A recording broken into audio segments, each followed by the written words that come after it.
Hello everyone, কেমন আছো তোমরা সবাই? আমরা কিন্তু বেশ ভালো আছি।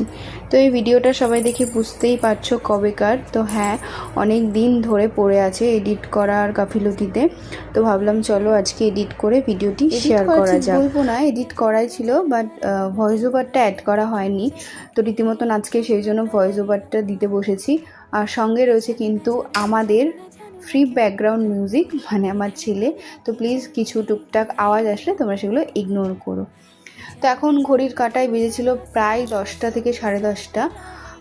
তো সেই সময় আমাদের পাড়ার কিছু ছেলে পেলে মিলে কিন্তু ওরা নিজেদের রথ বের করেছিল।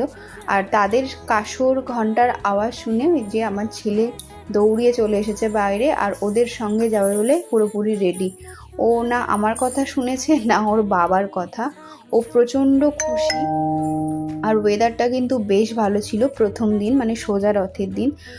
পরের রথটা তো তোমরা জানোই কিভাবে বৃষ্টিতে ভাসিয়েছে। আমরা সেদিন একদমই বেরোতে পারিনি। তো ভাগ্যিস আমরা এই দিনটাকে মানে এনজয় করেছিলাম। সন্ধ্যেতে মেলাতেও গিয়েছিলাম। আস্তে আস্তে তোমরা সেগুলো সব দেখতে পারবে। তো রীতিমতন আমাদের বাড়িতেও কিন্তু একটা ছোট্ট রথ আনা হয়েছিল আগের দিন। ছেলের খুশিতে ওর বাবা নিয়ে এসেছিল, সেটাকে আমরা সুন্দর করে সাজিয়ে পুজো টুজো দিয়ে এই যে বিকেলবেলা আমরা বেরিয়েছি। এরপরেই কিন্তু আমরা যাব রথ দেখতে, মানে প্রপার রথের মেলা যেটাকে বলে। তো আমরা কিছু কিছু বাড়িতে ঘুরেছি, ওরা বেশ রথ টেনেছে, এত মজা হয়েছে কি বলবো। কিন্তু আমার ছেলে একটু ছোট বলে ও বেশি একটা মজা করেনি। ও রথ টানাটানিতে ব্যস্ত নয়, ও কাসর বাজাতে ব্যস্ত।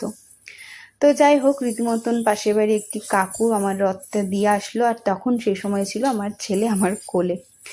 তো যাই হোক, সেগুলোকে রেখে গুছিয়ে আমরা রেডি হয়ে কিন্তু বেরিয়ে পড়েছি। গত বছরও ঠিক আমরা এই দিনটাতে তিনজন মিলে কিন্তু রথের মেলা এসেছিলাম। তো সেটার ক্যাপচার করা হয়নি, কারণ তখনও অনেকটা ছোট ছিল, মানে এখনও ছোট, তখন আরও একটু বেশি ছোট ছিল, প্রায় 1 বছরও হয়নি তখন। তো যাই হোক, এবছর কিন্তু প্রচণ্ড আমরা আনন্দ করেছি। আর বেথুয়াতে এত সুন্দর সুন্দর রথ বেরিয়েছে এবার, আর এত লোক হয়েছে সেটা বলার বাইরে। আর যেহেতু ওয়েদারটা খুবই ভালো ছিল, তো দেখো তোমরা কি সুন্দর সুন্দর রথ বেরিয়েছে। রথ দেখতে গিয়ে ভালো লেগেছিল তোমার? অনেক ভালো লেগেছিল। আইসক্রিম খেয়েছিলে কটা? তো এই যে আমার ছেলে তার বাবার কোলে উঠে রথ দেখছে। তো এরপর কিন্তু আমরা একে একে অনেক কটা রথ দেখেছি, খুব মজা করেছি, তাই না বাবা?